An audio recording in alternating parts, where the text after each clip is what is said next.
Jillian Vicencio nagsalita na, giit ni Jillian wala siyang kinalaman sa hiwalayan ng Katniel.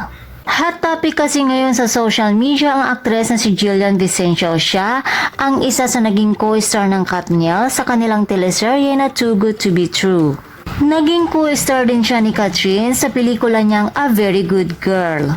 Nadadawit kasi ang kanyang pangalan sa hiwalayan ng Katniel kaya naman nagbigay ito ng reaksyon kaugnay dito. Sa pamamagitan ng kanyang pag-post sa kanyang social media account sa X, paglilinaw ni Jillian, "Huwag niyo po ako idamay dito, hindi po totoo, bigyan naman po natin sila ng respeto."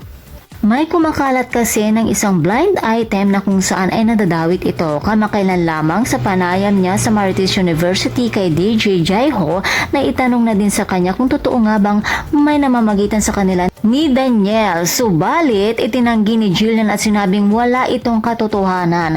Magkakasama lamang daw sila sa hotel kasama ang iba pang mga cast ng Too Good to Be True. Natural lamang na magiging malapit ang mga ito lalo na at nakalock-in sila noong panahong iyon. Subalit paglilinaw niya, nilinaw din ni Jillian na tropa-tropa lamang ang mga ito at huwag bigyan ng mali siya.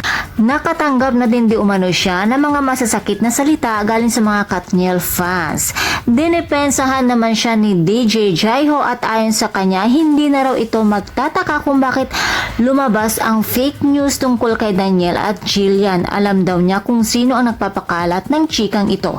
Nakiusap din siyang wag nang idamay si Jillian at tigilan na ito. Dagdag pa niya, tantanan na si Jillian na walang kaalam-alam. Ang galing daw ng bagong narrative, parehong-pareho daw kung paano ito nakarating sa kanya.